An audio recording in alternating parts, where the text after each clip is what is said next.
Fala meus amigos, Professor Bentinho na área, mais uma vez aqui no nosso canal. Canal Professor Bentinho, canal que defende você, profissional de educação física. Meus amigos, o tema de hoje é corrida para concurso. Então hoje eu vou estar explicando aqui um pouquinho da minha experiência e daquilo que eu aprendi na teoria e consegui aplicar na prática, tá? E que vai ajudar muita gente, principalmente você, concurseiro, a passar nessa tal prova tão desejada. Então eu quero pedir desde já para você se inscrever, curtir, compartilhar e comentar. Beleza, meus amigos? Acompanhe a gente nesse vídeo.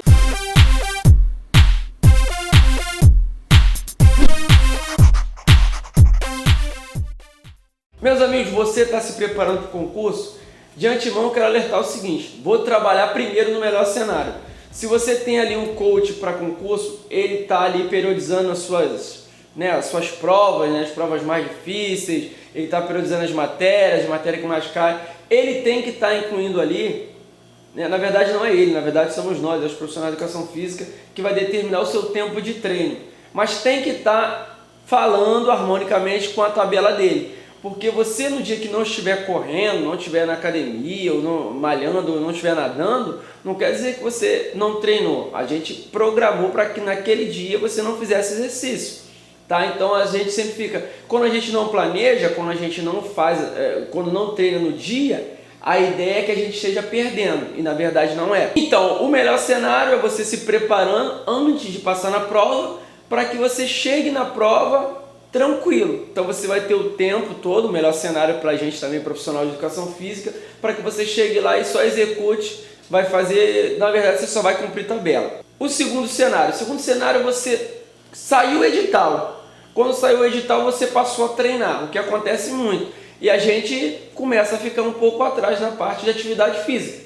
Se você já tiver um lastro, se você já tiver uma prática de atividade física, para a gente vai ficar tranquilo, mas pode ser que para algumas pessoas estejam zerado. Então, para quem está nessa segunda fase, o que eu te indico?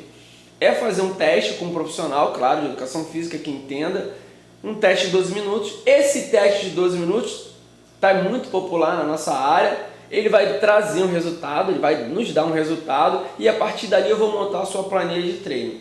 Então você vai saber exatamente quando você tem que correr curto, quando você tem que correr longo, dependendo da sua prova. Na maioria das provas pede exatamente para você correr 12 minutos e geralmente o índice fica em torno de 2.800 metros.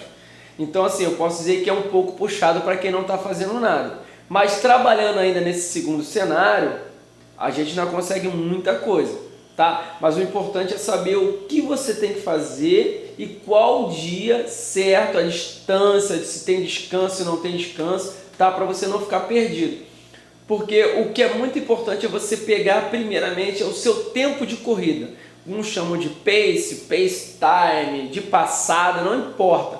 Você tem que saber exatamente, dentro daqueles 12 minutos, qual é o momento, qual a velocidade que você começa, qual a velocidade que você atinge no meio e a velocidade que você tem no final. Embora seja uma corrida considerada longa, o tempo é curto. Então você não tem muito tempo de se superar durante a corrida. E se você estiver no segundo cenário, é pior ainda, que você às vezes não consegue se adequar nessa passada. Então a gente vai trabalhar para isso. Então a gente pode trabalhar com frações, de 3 em 3 minutos, pode trabalhar de 4 em 4 minutos, pode trabalhar de 2 em 2 minutos. Então assim, depende do profissional que está te orientando.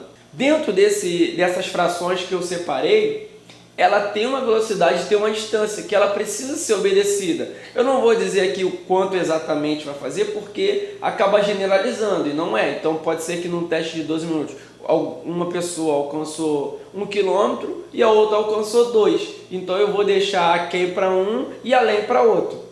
Terceiro e último cenário. O terceiro e último cenário é aquele: o cara passou. O cara passou por um concurso e agora, vamos embora, tem que passar, não tem jeito. Então algumas etapas vão ser ultrapassadas, não tem como. Se o cara já faz atividade física, vai ficar mais fácil. Se não faz, vai ficar difícil. E qual é a dica que eu dou?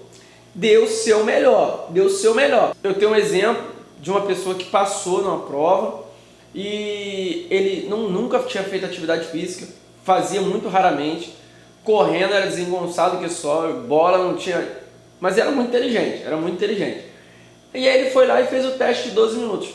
No teste de 12 minutos, ele alcançou o índice mínimo. E faltava mais ou menos um mês para ele fazer a prova. Qual foi a estratégia que ele passou? Não foi orientado por mim, não, foi estratégia dele. Não vou treinar nada, vou continuar fazendo as mesmas coisas, vou fazer uma dieta e vou chegar no dia e vou correr. E sabe qual foi o resultado? Ele foi lá e passou. Então é uma estratégia que ele adotou, que eu não adotaria, mas que deu certo. Então pode acontecer. Então é importante você saber isso. Esse teste de 12 minutos é que vai dar a direção. E sem contar o seguinte, o fator motivante. Qual é a sua motivação? Qual é o seu objetivo? Você vai sair de um desemprego para um emprego de carreira. Geralmente quem passa num concurso, ele tem uma carreira aí no funcionalismo público. Então você tem que dar o seu melhor. Então esse fator motivador pode ser uma alavanca para você chegar. Porque você vai lá e não vou desistir. Eu conheço várias pessoas que não sabiam nadar e conseguiu passar na marinha lá e atravessar lá os 50 metros no tempo. Então acontece, mas é claro que não é o ideal. Beleza, meus amigos, estão gostando desse vídeo? Espero que sim. Então não esqueça de se inscrever, curtir e compartilhar esse canal. Beleza, meus amigos? Juntos somos mais fortes.